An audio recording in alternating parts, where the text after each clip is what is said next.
kufuatia aliyekuwa makamu wa rais kuwasilisha taarifa ya kujiuzulu na baadaye kupoteza uwanachama wa chama cha siasa,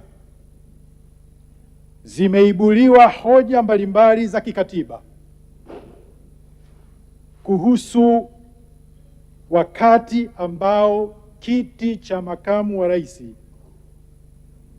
kinakuwa wazi na utaratibu unaopaswa kutumika kujaza nafasi hiyo. Kama mwanasheria mkuu wa serikali, nina wajibu wa kutoa ufafanuzi wa kisheria. Kwa kuwa hoja hizo zinagusa katiba, ni vizuri tukaliweka jambo hili sawa, kwa sababu kwenye mitandao ya kijamii kumekuwa na upotoshaji mkubwa. Hoja ya kwanza kwamba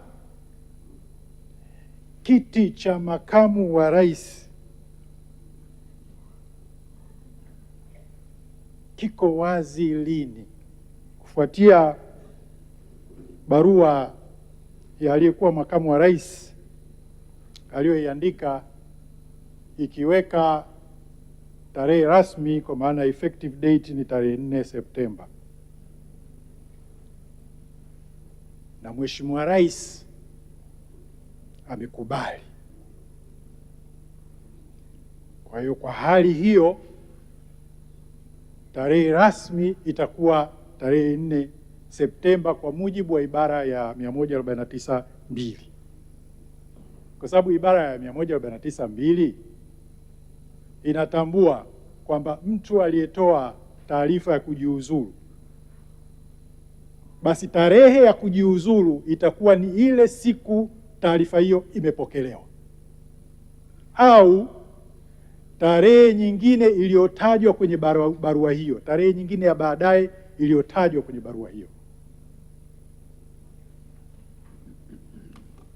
Kwa hiyo ndio scenario. Maana yake ni kwamba ataendelea kuwepo madarakani mpaka tarehe 4 Septemba 2026. Sasa tunakuja kusema kwamba kwa kuwa maisha yanaendelea, je, ni zuio yanapotokea mambo mengine ya kikatiba yanayomfanya apoteze sifa, kwamba tunaendelea kusubiri tarehe hiyo? Ndio ufafanuzi nataka kuutoa. Ibara ya 50 kifungu kidogo, ibara ndogo ya 4, ambayo wengi ndio wamejikita kule. Kwanza, cha msingi kuelewa, ni ibara inayoweka utaratibu wa namna ya kujaza nafasi hiyo. Sasa kwa kuwa ibara hiyo ya 50 kifungu kidogo cha 4, na nitakisoma kwa sababu lazima tuelewe, ikitokea kwamba kiti cha makamu wa rais ki wazi kutokana na masharti yaliyomo katika ibara ndogo ya 3. Ibara ndogo ya 3 imejikita katika bunge kumwondoa makamu wa rais. Ibara ndogo ya 3, kifo au kujiuzulu, basi mapema iwezekanavyo na kwa vyovyote vile ndani ya siku zisizozidi 14 baada ya kushika madaraka yake, rais atamteua mtu atakayekuwa makamu wa rais, na uteuzi huo utathibitishwa na bunge kwa kura za wabunge walio wengi. Kwa hiyo wengi walijielekeza kwenye ibara hii kwa kuwa suala la kuvuliwa wanachama halijatajwa hapa, basi kiti hakiko wazi. Sisi wanasheria kuna kitu kinaitwa Principles of Statutory and Constitutional Interpretation, yaani ile misingi ya kutafsiri sheria. Moja ya msingi pamoja na misingi mingine ni msingi unaitwa the doctrine of harmonious construction, kwamba unapokuwa unatafsiri vifungu vya katiba na ukakutana na kifungu kinakutatiza ukiviangalia vingine, basi unatakiwa ufanye harmonious interpretation. Sasa kwa sababu issue ni makamu wa rais, unataka kumjua huyo makamu wa rais ni nani na ana sifa gani. Kwa hiyo unaachana na ibara hii, unabidi uende ukamfahamu sifa za makamu wa rais ni nani. Maana hizo ndio sifa za makamu wa rais. Inasema ibara ya 47 ibara ndogo ya 4, mtu hatateuliwa kugombea au kushika. Mara nilimsikia mpotoshaji mmoja anasema ibara hiyo inahusu wakati wa kugombea tu. Inasema kugombea au kushika. Aliyekuwa makamu wa rais aligombea. Mheshimiwa Deogratias Pancras Jembebe yeye anakuja kushika.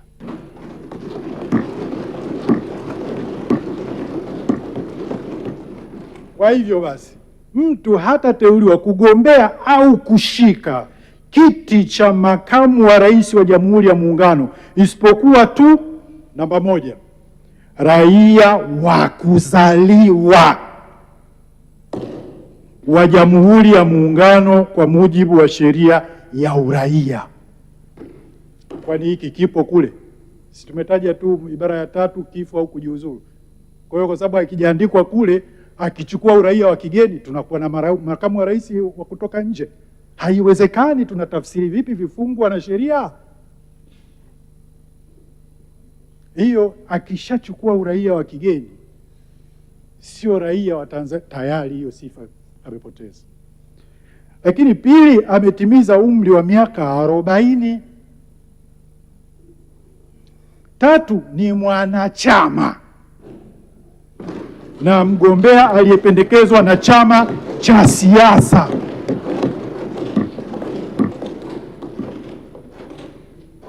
4, anazo sifa za kumwezesha kuwa mbunge au mjumbe wa baraza la wawakilishi. Na 5, katika kipindi cha miaka 5 kabla ya tarehe ya uchaguzi hajawahi kutiwa hatiani katika mahakama yoyote kwa kosa lolote la kukwepa kulipa kodi yoyote ya serikali. Kwa hiyo niseme tu kwamba upo uwezekano katika kipindi hicho kuelekea tarehe 4 yakatokea mengine ambayo yakasababisha kiti hicho kuwa wazi kabla ya tarehe hiyo.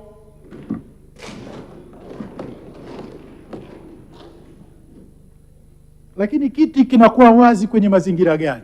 Hiyo ni muhimu sana tukaielewa. Kinakuwa wazi katika mazingira gani? Kwanza, muda wake utakapokwisha. Muda wa makamu wa rais ukiisha, kiti kiko wazi. 2, akifariki dunia akiwa katika madaraka. Likitokea hilo, kiti kiko wazi. Itakuwa wazi tu. Atakapoapishwa kuwa rais, baada ya kiti cha rais kuwa wazi. Na hili limetokea. Kwani hili limeandikwa kule? Si wamesema kifo, kujiuzuru na masharti ya ibara ya kuondolewa. Kwa hiyo likitokea hili, maana hili limetokea kwamba aliyekuwa makamu wa rais baada ya kifo cha mheshimiwa rais ameapishwa, hicho kiti kimeshakuwa wazi. Atakapotiwa hatiani kwa kosa la jinai linaloonyesha utovu wake wa uaminifu, atakapoapishwa rais mwingine kushika nafasi ya rais pamoja na makamu wake, atakapoondolewa madarakani baada ya kushtakiwa bungeni kwa mujibu wa masharti ya ibara ndogo ya 3 ya ibara hii. Sasa hii ya mwisho mnisikilize vizuri. Atakapoacha kushika kiti cha makamu wa rais vinginevyo kwa mujibu wa masharti ya katiba hii. Mbona hutaki kuwa unaandika katiba, unajaza vitu, unaweka moja inachukua mengine yote. Kwani si unaweza ukatokea ugonjwa aidha kimwili au kiakili? Hawezi tena, kwa sababu huku masharti ya katiba makamu wa rais ndio atakayemsaidia. Sasa hawezi, anaumwa. Ndio hii H. Lakini H ndio inaenda kuyabeba yale yote, zile sifa zote, kwamba amesita kuwa raia wa Tanzania, labda ameondolewa wanachama na kadhalika. Kwa hiyo hii H atakapoacha kushika kiti cha makamu wa rais, vinginevyo kwa mujibu wa masharti ya katiba hii, ikitokea hilo, hicho kiti kiwazi. Sasa kiwazi lini? Siku ya tarehe 26 mwezi huu wa 8 2026, taarifa imekuja kwamba aliyekuwa makamu wa rais amevuliwa wanachama. Kwa hiyo akivuliwa wanachama, hivi makamu wa rais ni nani? Nimewatafsiria. Hiyo sifa mojawapo hapo imeondolewa. Kwa mujibu wa nilivyokuwa namsikiliza yule wakili mmoja, yeye alisema kwamba sifa hizi ni kwa ajili tu ya kugombea. Kwa hiyo huyu anayekuja kushika azimuhusu. Yaani kwa tafsiri yake yeye anataka kusema kwamba Mheshimiwa Rais wakati anateua mtu akuja kushika asizingatie hizi, kwa sababu hizi ndio sifa, hakuna ibara nyingine iliyoweka sifa. Kwa hiyo asipozingatia hizi, maana yake nini? Maana yake ni kwamba tutakuja kuwa na makamu wa rais ana miaka 25 below 40, au tunakuja kuwa na rais kutoka nje ya nchi, Mkanada, ana uraia wa Canada. Hivi tunatafsiri vipi? Mimi nimeshangaa sana, wale mawakili wanatafsiri vipi mfumo?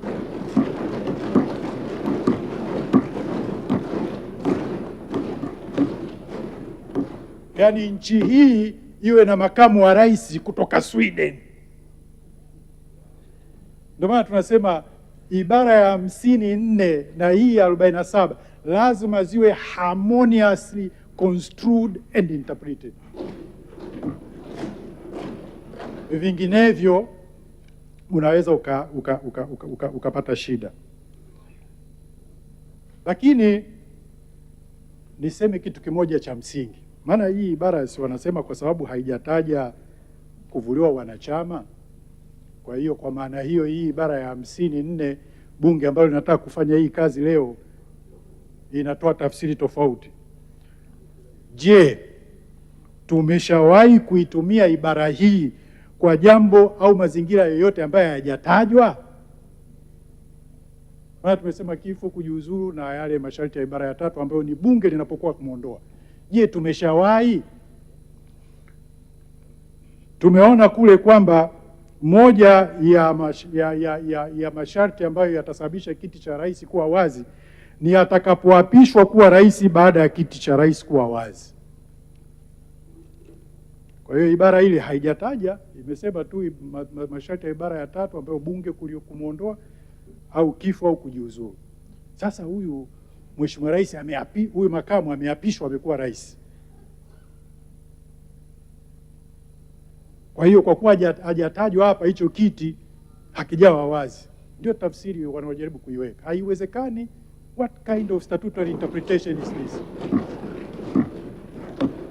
Kwa hiyo siku ya Jumanne tarehe 30 Machi mwaka 2021, Mheshimiwa Rais Daktari Samia Suluhu Hassan alileta jina la Mheshimiwa Philip Isdori Mpango ndani ya bunge hili kwa mujibu wa ibara hii wanayoijadili, na haijaandikwa hapa.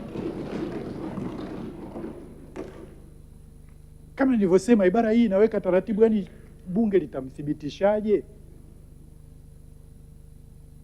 Kwa hiyo alithibitishwa tarehe 30 Machi, siku ya Jumanne mwaka 2021, na kesho yake siku ya tarehe 31 jaji mkuu wa nchi hii alimwapisha. Na ndio maana sisi tumeona kwamba somo hili la statutory interpretation ambalo tunalisoma kule kwenye legal method tulitoe kule tulisome mwaka mzima. Kwa sababu ya changamoto hii, naona tunahitaji kulipa muda zaidi ili tutafsiri vifungu vizuri, tupate muda zaidi, kwa sababu hii inapelekea hiyo hali kwamba unatafsiri kifungu na kupelekea kwenye absurdity. Kwa sababu kama unatafsiri kifungu kwenye mazingira hayo, tunaweza kuwa na mazingira hayo mengine. Hatutakiwi tu create kiroja wakati unatafsiri, ila utafsiri ulete logic na mantiki. Kwa Mheshimiwa Spika, msingi wa kuwepo kwa hatua ya kuthibitishwa na bunge hili kwa mujibu wa ibara ya 47(2) na ibara ya 48(1), katika mazingira ya kawaida makamu wa rais anachaguliwa pamoja na rais katika uchaguzi mkuu na anaingia madarakani pamoja na rais, hakuna shida. Katika mazingira hayo tayari anakuwa amepata ridhaa ya wananchi kupitia uchaguzi kule. Lakini nafasi inapokuwa wazi katika kipindi mtu anayeteuliwa hajachaguliwa moja kwa moja na wananchi, ndio maana katiba imeweka uthibitisho wa bunge hili wa wawakilishi wa wananchi wote, ili ridhaa hiyo itolewe na bunge kwa niaba yao. Kwa kifupi ni kwamba taarifa ya kujiuzulu ingeweza kusababisha nafasi ya makamu wa rais kuwa wazi kuanzia tarehe 4 Septemba 2026. Lakini kabla ya tarehe hiyo kufika, limetokea suala la kupoteza uwanachama na limesababisha kupoteza sifa ya kushika kiti kwa mujibu wa ibara ya 47(4)(c) ya katiba, lakini ikisomwa pamoja na ibara ya 52(h) ile ambayo inayosema litakapotokea jambo lingine lolote kwa mujibu wa katiba. Kwa hiyo Mheshimiwa Spika, naomba niliarifu bunge lako tukufu, hakuna changamoto yoyote ya kikatiba.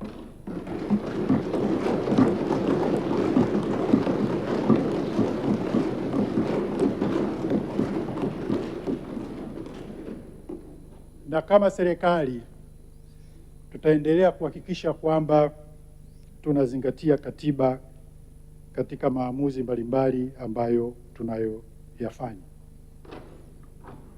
Mheshimiwa Spika, baada ya kusema hayo, ninaunga hoja iliyowasilishwa na Waziri Mkuu kwamba tumthibitishe wote kwa pamoja Mheshimiwa Deogratias John Louis Pancras Mtemi Ndejembi, ili baadaye hatua zinazoendelea aweze kuja kuwa makamu wa rais. Mheshimiwa Spika, kwa heshima na taadhima, naunga mkono hoja. Asante sana AG.